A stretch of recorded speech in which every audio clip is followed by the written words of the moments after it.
Hi there, and welcome back to Self Love Synergy. If this is your first time here, welcome, welcome. Today I'm just, chilling in my car. I just got finished dropping off my son to school. I just wanted to say that I'm doing much better today, and I'm sorry about the video yesterday getting a little emotional. I'm fine. I'm just fine. I just, sometimes, during the month, sometimes I think about certain things and I get into my feelings a little bit, but I'm much better. I am. I'm pulling through, and that's what we got to do. We can't look back. We got to just move forward. I remember, I think I had a plaque one time, and it said, I used to own a car that didn't even go in reverse. And it was a reminder that I was always to go forward in life, to keep going forward in life, or something like that. But yeah, I used to know so many, little quotes and everything. Had I just followed them throughout my life, maybe I'd be in a much better position right now. However, life is the way it is. It's tough.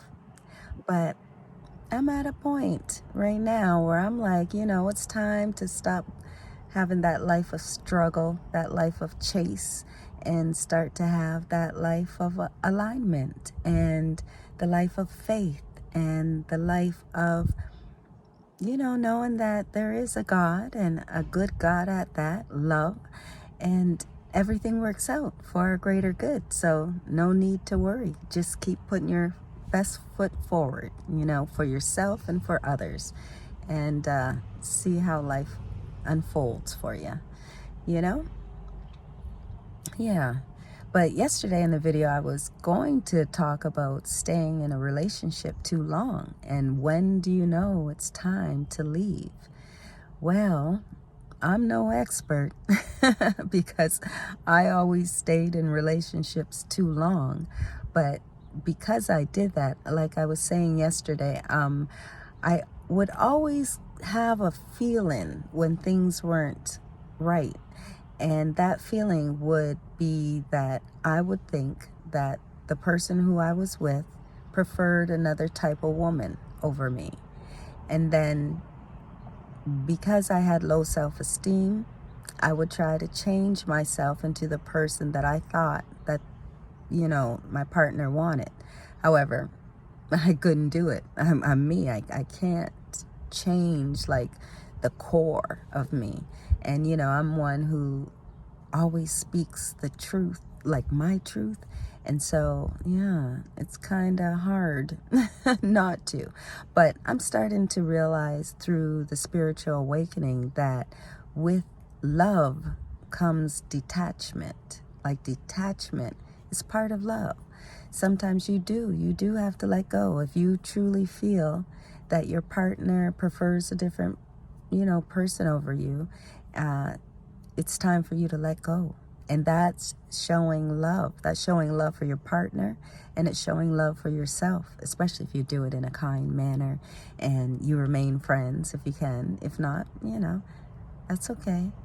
But yeah, loving through detachment. That was crazy because I'm sorry for saying that word, but for me, because I always had attachment, tied in with love. But when you are attached to someone, too much, they are able to start to, really mess with your emotional and mental health, especially your emotional health, if that person isn't as attached to you as you are to them. So, yeah, learning detachment is very important, especially if you have relationships. And another thing that I think is important when you're in relationships with others, you have to know, that saying that some people come in for a season and whatever reason, sometimes they're in for a minute, sometimes they're in for a lifetime. So well, it doesn't go exactly like that, but I'm sure you heard something along that lines where people come in and out of your life. So we have to understand that relationships they're temporary. The majority of them are temporary.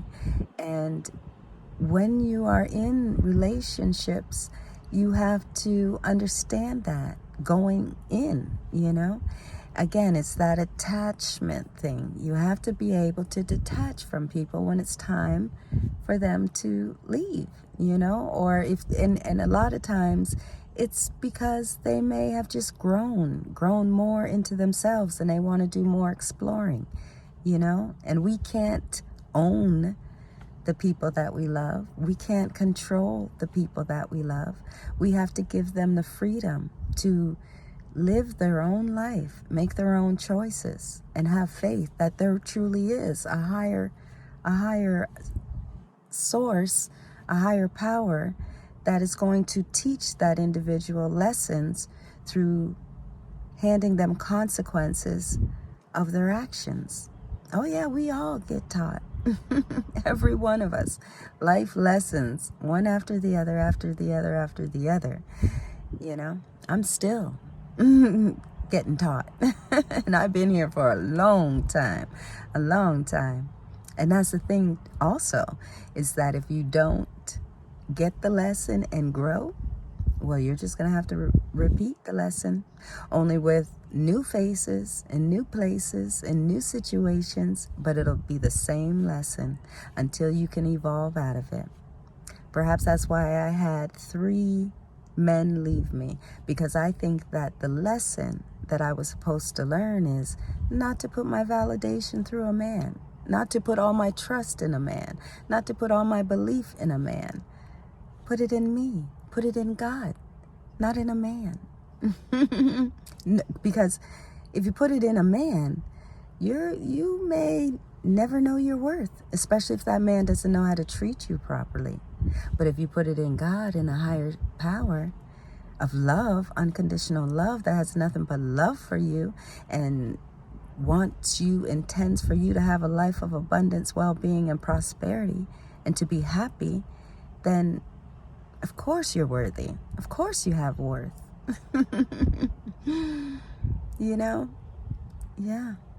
Life isn't as difficult as it seems. I think it's because of conditioned, ways of thinking that we've had conditioned into us from, the adults in our life when we were children, from figures of authority when we became adults.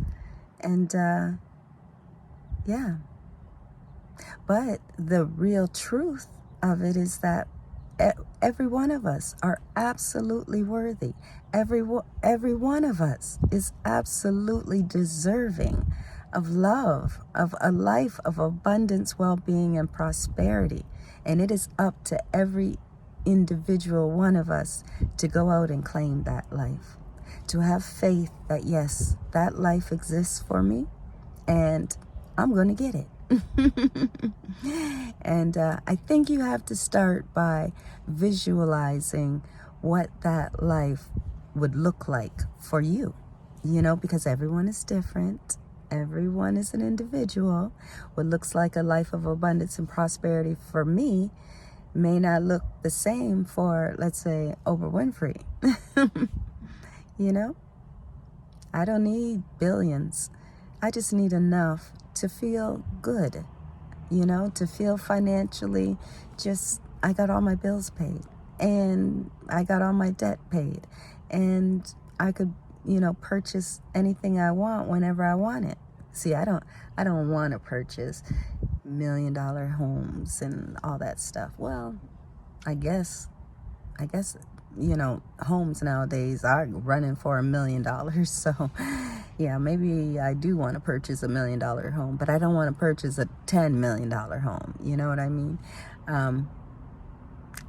It doesn't take much, truly, to be prosperous. It just takes alignment within yourself. That's all. Anyway, but that's all I have for you today. So I hope that you have a great day. And if you have a great day, guess what? I'm gonna have one too.